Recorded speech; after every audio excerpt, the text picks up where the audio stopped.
You all set, Matt? All right, we'll get started. We would like to welcome tournament host Tiger Woods and Hero MotoCorp Executive Chairman Dr. Pavan Munjal to the interview room here at the Hero World Challenge. Dr. Munjal, welcome back. I'll start with you. I hear you have an announcement to share with us this morning. Well, thank you, Ryan. Not just one announcement, but I do have more than one announcement. Good morning to all of you, ladies and gentlemen. Welcome back to Albany. Welcome back to the Bahamas for the Hero World Challenge 2023. I'm sure, like me, all of you and everyone else watching us live here is very excited for this upcoming week. I was out there yesterday, played 18 holes of golf. The situation here is great, the conditions are beautiful, and as I see on the weather forecast, the weather gods also are going to be with us. As Ryan said, I have an announcement to make, but I have more than one announcement. The first one being, which all of you know, the man on my right making his third comeback to competitive golf, and for the third time at the Hero World Challenge. So thank you for that, Tiger. It obviously elevates the stature of the event, obviously gets so much more interest into this particular event, and obviously takes the ratings, whether on television or social media, way, way beyond what we see in the past. The second important announcement is I'm happy to announce that the prize purse for the Hero World Challenge in 2023 is being increased to 4.5 million, which in 2025 will go up to 5 million. At Hero, we do believe it's very important to keep raising the stature of this event and also keep rewarding the players for all their efforts and the time they spend for the game and especially at this event. I'm sure all of us are looking forward to seeing Tiger back on the course, walking 72 holes, and I'm going to be following you, rooting for you. Whether you win or not, the game of golf definitely wins with you coming back on the course. We've seen you in the recent past on TV in Mexico. We've seen you with your son, Charlie, and once again, we'll be seeing you at the PNC Father and Son. So all of us are very excited with you coming back. The stage is set for the Hero World Challenge 23. So I'm handing over back to Ryan. Thank you, Dr. Munjal. And Tiger, the announcement about the prize purse, what does that mean for the tournament?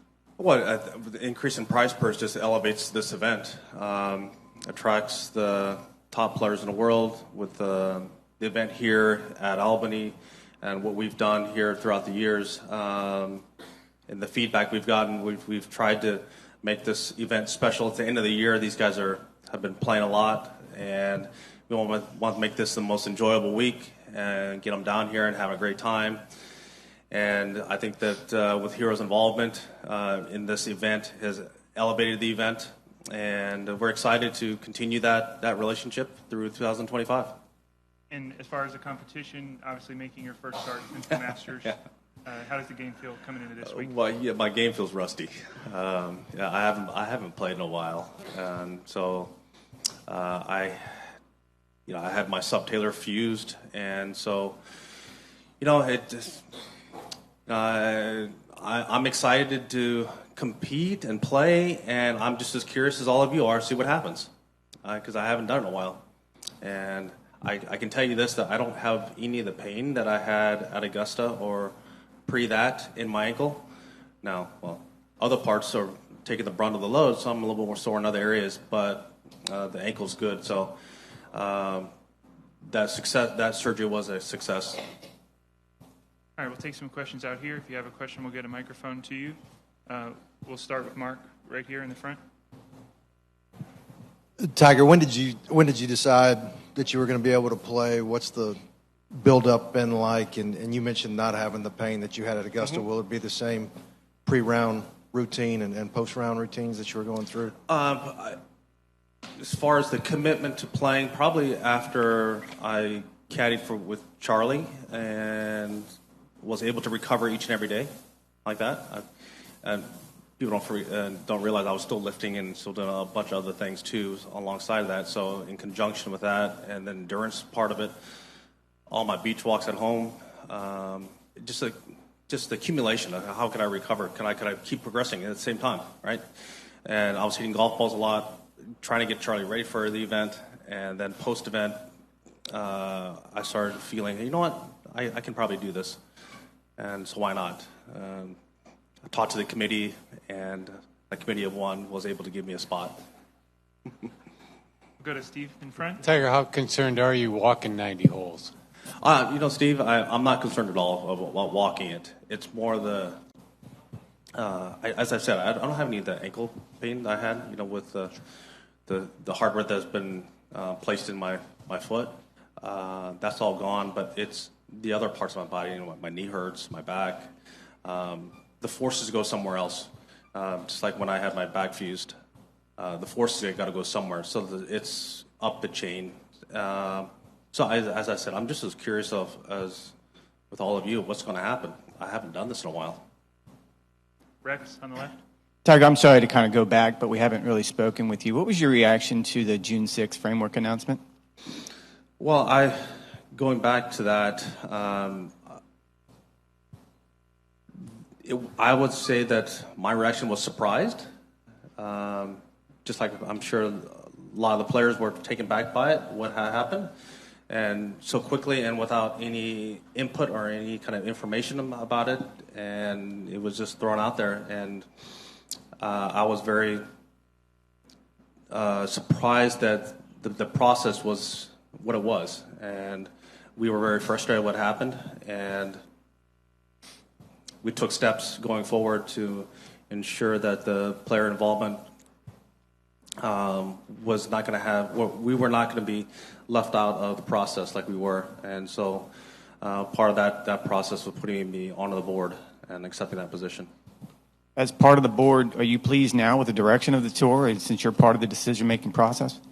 I'm pleased at the process and how it's evolved. Also frustrated in some of the slowness and the governance change that we want to have happen. And December 31st is coming up very quickly. And so there's a timetable there that we would like to implement some of these changes that have not taken place. The guys, all the player directors have spent so many hours and have worked tireless hours and to make sure that we have the best deal for all the players that are involved and all the entire PGA Tour. Bob? Tiger, if I could just go back to your own health real quick. Obviously, that surgery, quality of life issues is probably much better now. Yes. But I'm just curious will that surgery help your golf in the long run, or does it present more challenges even, given what you had done? I would say that the procedures I've had done, post the last couple of years, I've had a number of them, and at some point in time, I was going to have to get my ankle replaced or fused, and that timetable was sped up. They weren't expecting me to put as many forces into that ankle as when I hit drivers, and so I think the doctors were surprised by that, and the ankle just went and it was bone on bone. And that's why you saw me, limping and not feeling very good. And the only way to fix that was either to get it replaced or fused. And we chose the fusion, the subtalar fusion, and put hardware in there. And hey, the process, the next part's the hard part. It's the 6 months of doing nothing. That's the hard part. And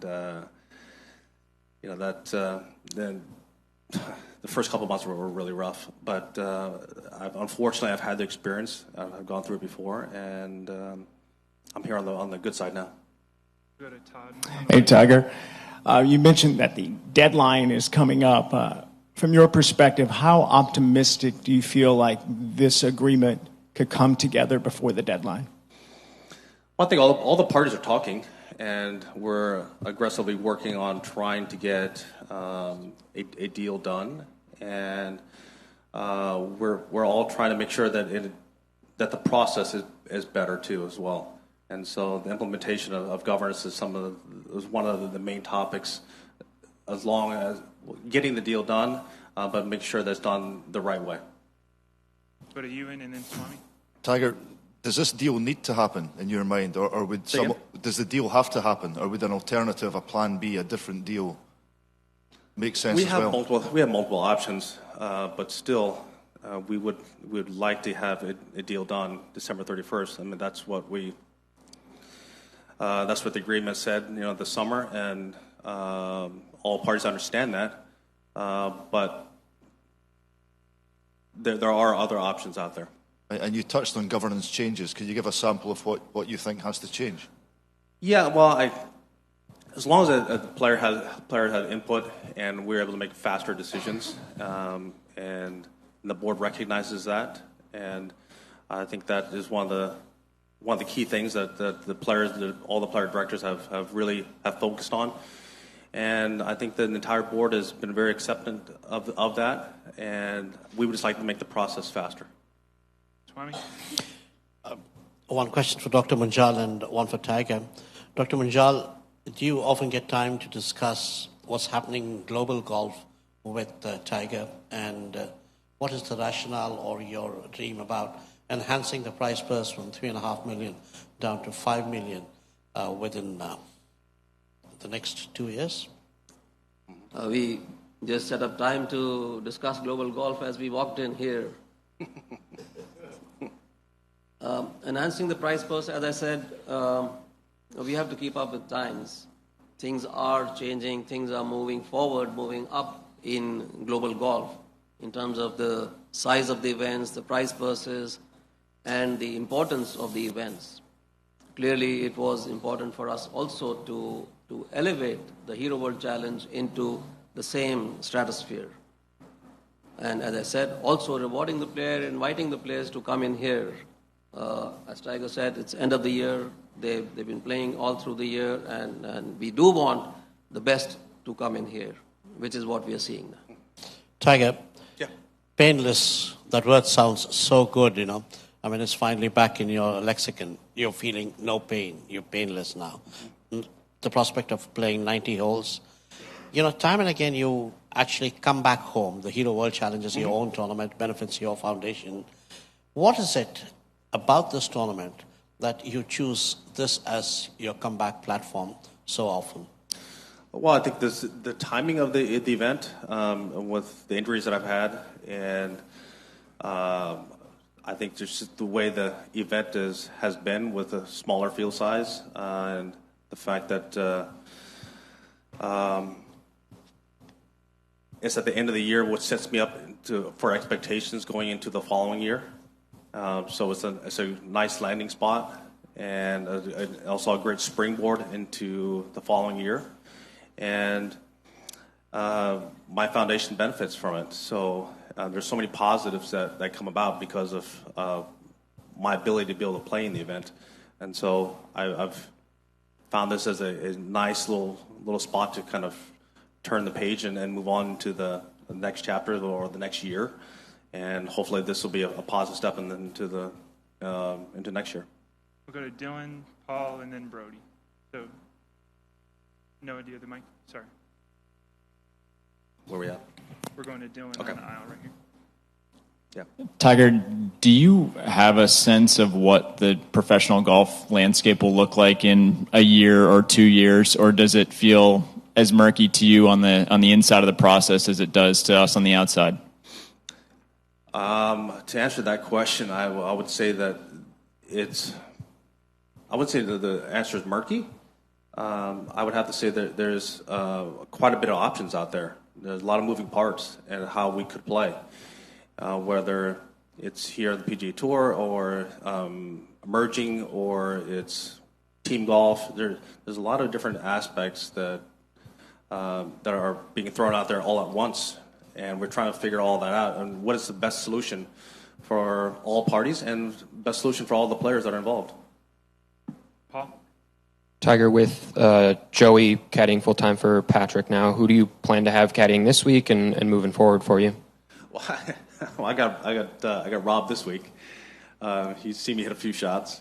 As far as next year, I don't know yet. I don't think Charlie's going to be able to caddy. Can't play hooky that often, so I don't know. Honestly, I really don't know. I was just looking forward to this week and see how things turned out. I'm curious to see what 72 holes looks like on the body and my game, and then try and set a schedule going forward into next year. And then just on the TGL, obviously it gets pushed back a year. You're obviously a big part of that. Just your thoughts on how that affects the league and just moving forward, your view on the TGL. Well, I think it was moving very quickly, and I think we can take advantage of time delay, and I think that we can do it right. And I think all the parties that are involved really feel that this is going to be the best thing for it. There's so many partners and so many people that are involved in this league that have had so much brand experience, and they want to get it right, and they have gotten it right. They're billionaires, and so I think that if we're able to capture that, I think going into 25, I think that it'll be positive for all of us. Brody in the back. Whether it be sharing knowledge with younger players about Augusta or TGL or now taking the tour board, how much have you kind of mentally taken on like that role of being a senior presence in the game of golf right now? Well, don't say senior. I'm not there yet. Fair. Yeah. Okay, hold on. I got a couple more years. But honestly, that part of the transition is I think it's a natural progression that golfers have. When you come out in your 20s, you're young and you're impressionable and you ask questions, and then as you get a little bit older, you have your little run, and then towards the end, you want to pass on all that knowledge to others. That's how the game of golf has grown. That's what we have all learned from. And I didn't discover any of this stuff. This is all stuff I've asked players throughout the years, and I've gotten so much of my direction from asking questions. And I've had some of the best players of all time. Unfortunately, a lot of them aren't here, but just to be able to pick their brains, I think that's what the game of golf is all about. Do you enjoy the part of being on the board and in those kind of meetings? Well, I enjoy the fact that I'm able to make an impact differently than just hitting a golf ball. I made an impact on the PGA Tour for a number of years, hitting a golf ball and doing that. I can have a lasting impact by doing what I'm doing, by being on the board and being a part of the future of the PGA Tour. Dave in the second row. Tiger, hello. How are you? You've made a couple of mentions of potentially looking ahead to next year. In a best-case scenario, what would a schedule for you look like next year? I think that best scenario would be maybe a tournament a month.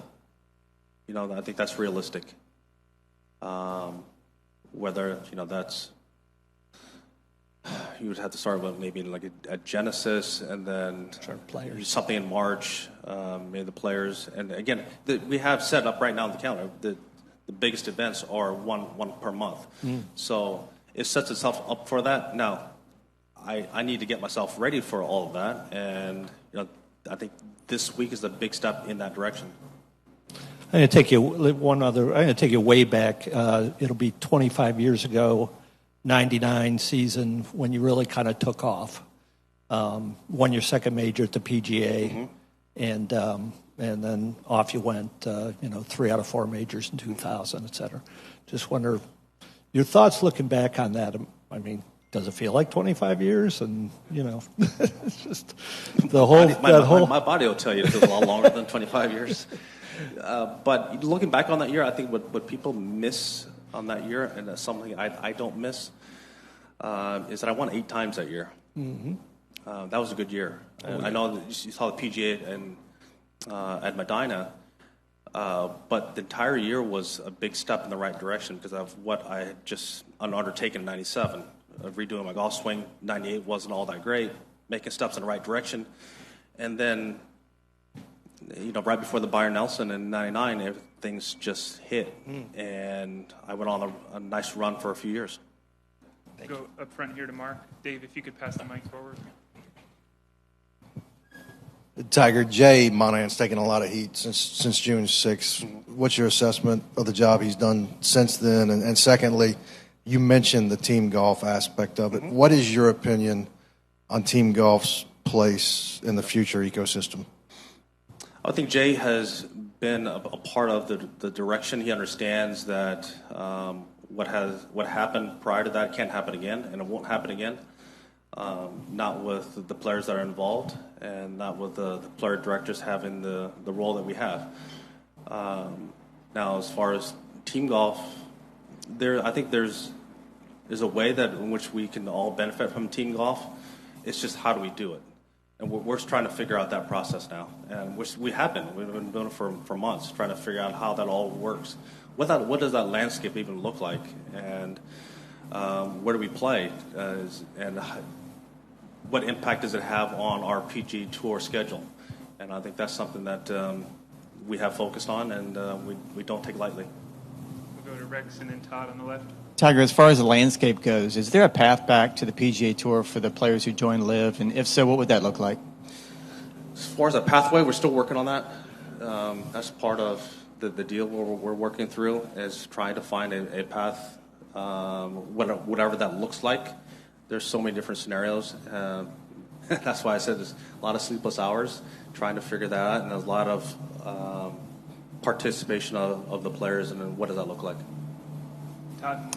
Tiger, what are the emotions that drove you to be on the policy board? Well, I think the overall emotion is, I think what I answered with Rex earlier, is that we can't let that happen again. And how do we do that? Well, is having 6 player directors. And so we control the board, and we control what we're going to do. We're not going to have what transpired in a few months without our involvement again. Yes. Bob? Tiger, the new company, I guess PGA Tour Enterprises, what's being discussed is significant sums of investment, no matter where it's coming from, whether it's PIF or private equity, what have you. Do you have an opinion on what you would like to see that become? Like, what would they be investing in that would obviously have to be pretty big to get the kind of return that we're talking about? Yeah, everyone involved wants a return, and that's just part of doing deals. But we have to protect the integrity of our tour, and what that looks like, and what that stands for going forward. And that is trying to figure all that out. And the past few months has been a very difficult task. But yes, there are a lot of different options, a lot of different a lot of different parts that are moving, trying to get a deal done, whether it's from all different types of money, what that looks like. But we have to protect what the tour is and the integrity of that and the players. Were you at all disappointed that Roy decided to move off the board? I'm sure you understand why, but... I totally understand why Rory made that decision. We put a lot of effort and time into the Delaware meeting and getting everyone aligned for that, and going from there, and the next couple of years of just the involvement or the conflict within golf, and then his participation at the highest level. He was in contention on almost every tournament he played in, and he was the spokesman at the same time. So that was very difficult on him personally, and I totally understand it. Steve and then Paul.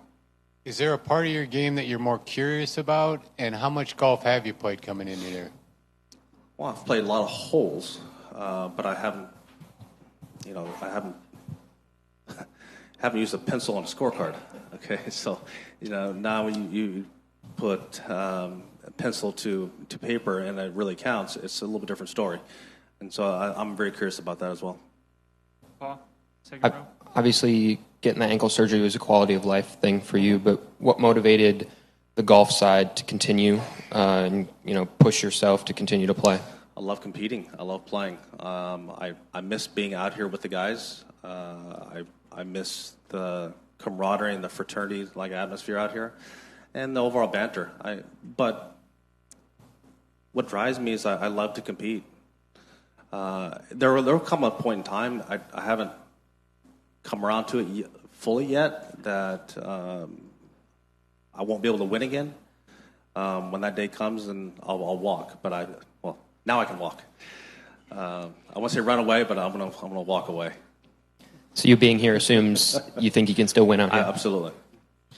We're going to go to Martin on the right over here. Tiger, you've obviously got a lot on your plate with other matters at the moment, but the Ryder Cup, your name's obviously been mentioned as a possible captain for 2025. What are your thoughts on that at the moment? Right now, there's too much at stake with our tour to think about a Ryder Cup right now. We have to get this done, and we have to be focused on this for right now. The Ryder Cup can take a beat. The players and everyone involved understand that this is an issue we need to focus on. There was some noise about Patrick Cantley and the hat issue in Rome. What were your thoughts as a youngster in terms of being paid for the Ryder Cup, and have your thoughts ever changed in that respect? Well, what transpired there is it was media. It was just noise, and then obviously the fact that everyone now carries a mobile device, and that was able to spread. And you're not on home soil, and so anytime someone they're going to try and get in your head, and that's what they tried to do. And I totally get it. The emotions, and we all want to win, and you have a home side and an opposing side. You're going to get heat, and that's what happened. Say again, I'm sorry? That wasn't an issue. We're going to go to Dylan on the left over here. Yeah, Tiger, you mentioned protecting the integrity of the tour and kind of what makes the tour. And I'm curious, now we're in this spot where you've sort of stripped it all back. Everything's potentially on the table. What is important about the PGA Tour? What is the bedrock of what makes professional golf valuable? Well, I think that's a great question, Dylan. What we have to do is we have to make sure that we have access to the game. I had access to the game. I had an ability to get on tour. We had to ensure that and have ensure that we protect our schedule, as I talked about earlier, and our tour, and take care of the players. And without the players, there is no tour. And so how do we take care of them in a better way, not just financially? Obviously, everyone wants to get paid, but also how do we have the best competitive atmosphere and competitive events from week to week to week? And what does that look like? And what does it look like for the players to have to be involved in that? And what do they have to give up to have that? And what are, like Bob was mentioning earlier, what investors are looking for to invest in our tour? We got one on the aisle here, standing up. Hi, Tiger. You have a good relationship with Rafa Nadal, who is trying to come back in 2024.